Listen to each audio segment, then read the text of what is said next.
Alors, je vais parler aujourd'hui des maladies mystiques, des maladies mystiques notamment de l'AVC et autres.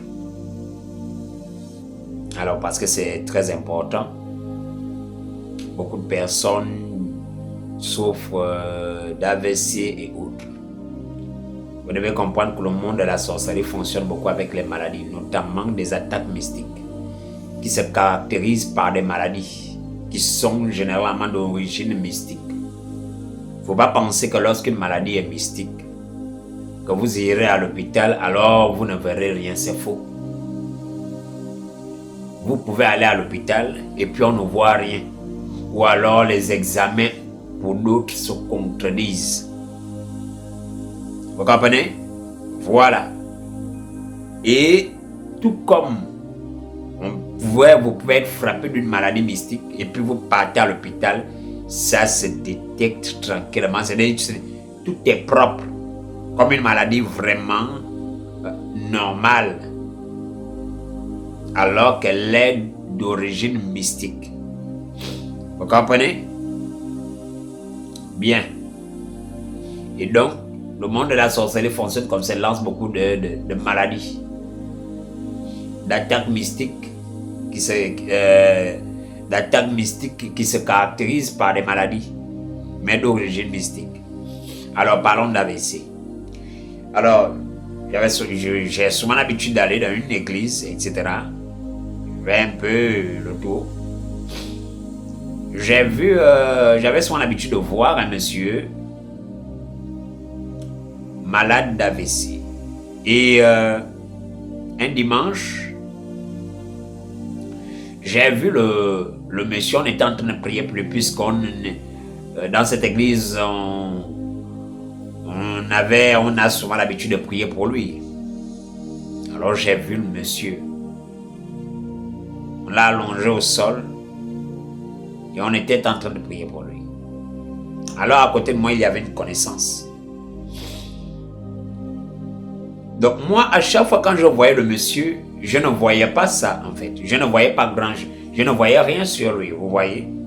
Sauf que là, pape, lorsqu'on l'allonge, je me mets à voir le monsieur.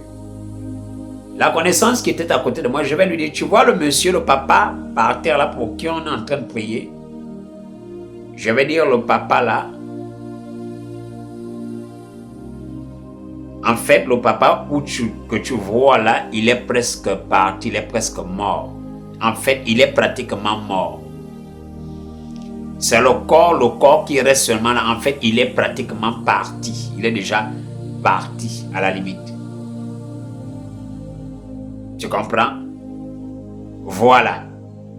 Ce que je vois sur le papa là, c'est que en fait, il a été avalé par un serpent. Où il se trouve là, son AVC là, il est à l'intérieur du serpent.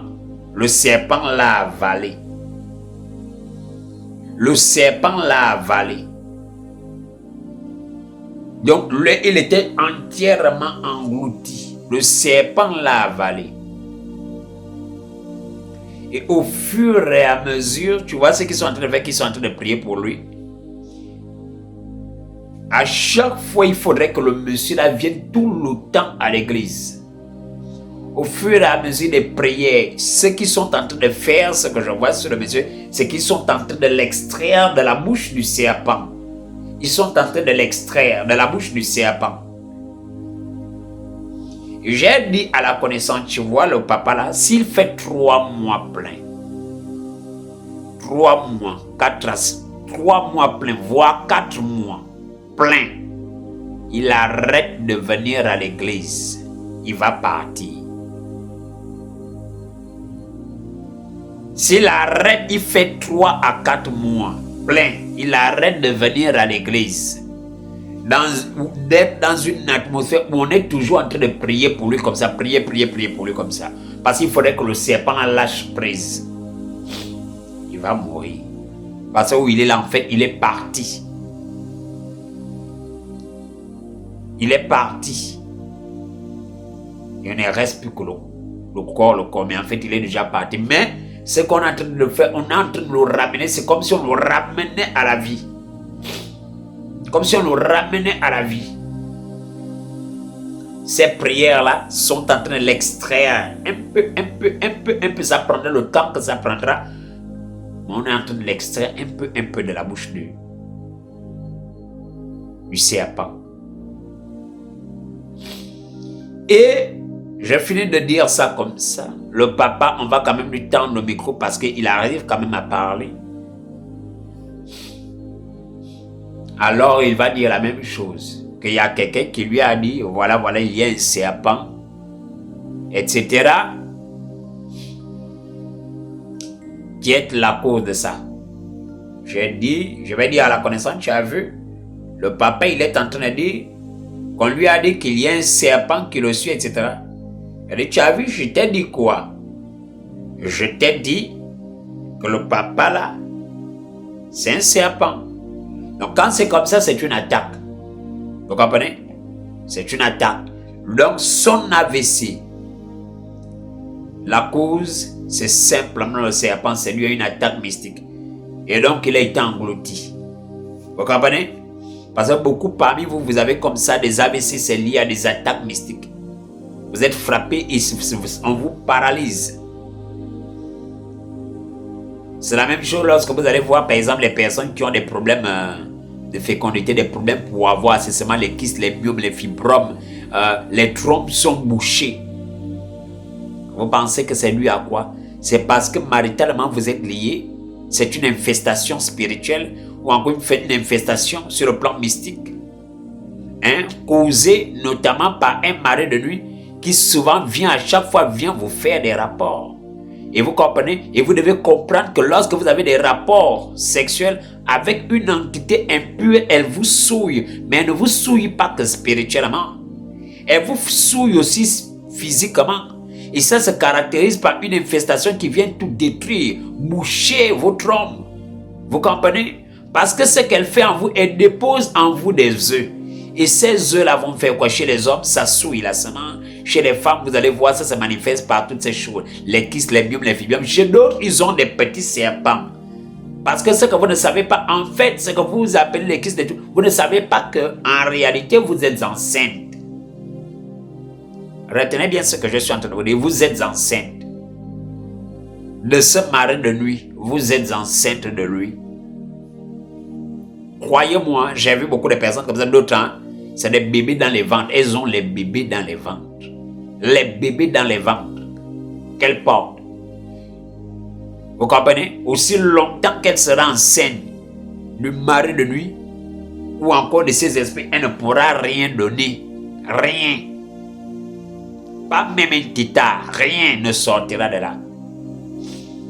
Je vous dis d'autres, c'est des douleurs au bas-ventre, douleurs au bas-ventre, douleurs au bas-ventre, les règles douloureuses, oh tout. J'ai lié maritalement. À chaque fois que le mari de nuit vient avoir des rapports avec toi, tu penses que ça se manifeste, ça se caractérise par quoi? Par toutes ces choses-là. Par toutes ces choses. Il dépose ses œufs en toi. Et lorsque ça dépose ses œufs en toi, tu es infesté. Ça détruit tout, ça souille tout, ça dégrade tout. Tu as des vers partout. Croyez-moi. Croyez-moi. L'objectif du mari de nuit lorsqu'il t'enceinte comme ça, c'est de détruire ta descendance. Vous comprenez? C'est de détruire ta descendance parce que tu dois enfanter.